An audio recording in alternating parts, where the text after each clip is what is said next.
Chers élèves, bonjour. Je suis Ndekos Gajimbe Patrice, professeur de français du secondaire. Bienvenue à la suite de notre cours sur le rôle de l'écrivain dans la société, qui sera illustré par l'œuvre Discours de Suède d'Albert Camus. À la première séquence, donc, nous avons défini ce qu'on attend par le rôle de l'écrivain, c'est-à-dire la fonction que l'écrivain doit exercer dans la société, c'est-à-dire ses obligations, ses devoirs. C'est ce que vous devez comprendre de l'écrivain dans la société. Et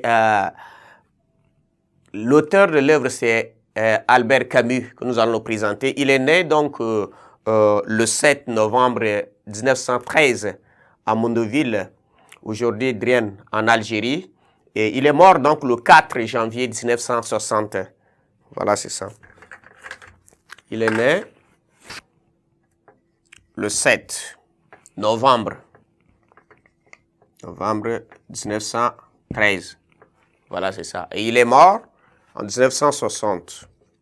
C'est l'année des indépendances africaines.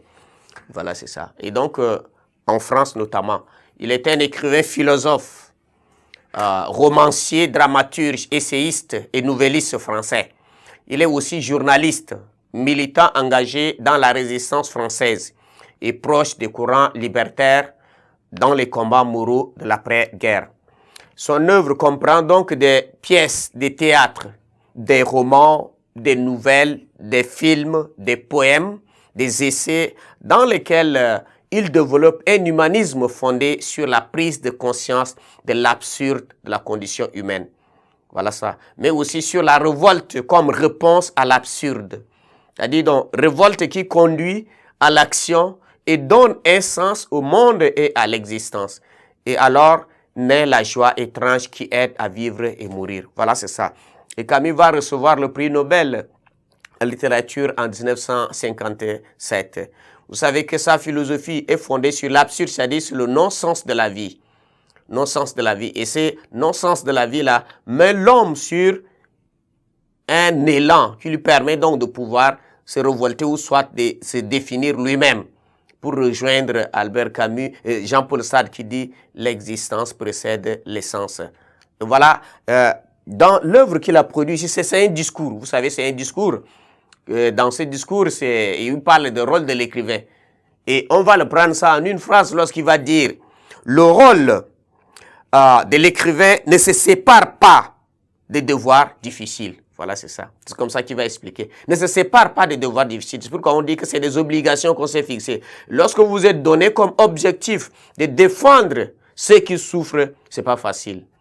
Beaucoup ne s'engagent pas parce que c'est difficile.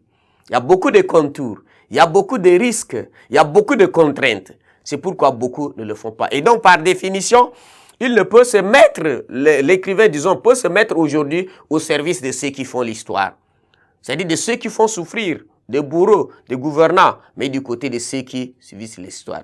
C'est ceux qui les gouvernent, c'est ceux qui souffrent, voilà, c'est ça. Et il va dire que le silence d'un prisonnier inconnu, abandonné aux humiliations, à l'autre bout du monde, suffit à retirer l'écrivain de l'exil. Chaque fois, du moins qu'il parvient, au milieu des privilèges de la liberté, à ne pas oublier ce silence et à le relayer pour le faire retentir par le moyen de l'art.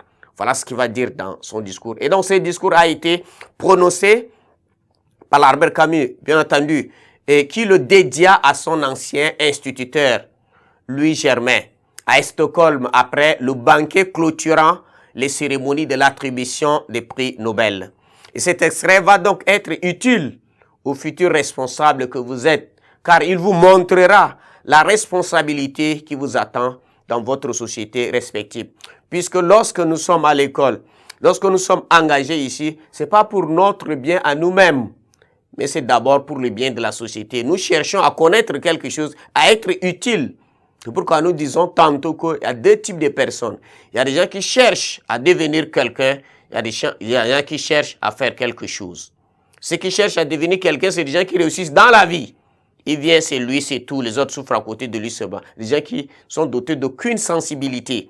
Et ceux qui veulent faire quelque chose, c'est-à-dire c'est ceux-là qui veulent réussir leur vie, c'est-à-dire être utiles aux autres. Et parmi ceux-là qui veulent faire quelque chose et qui veulent donner sens à leur vie, ou soit réussir leur vie, c'est ceux-là qu'on trouve les écrivains. Des gens qui sont pleins de sensibilité, pleins de sympathie et pleins d'empathie pour apporter leur contribution au bien-être de l'humanité. Merci de votre attention.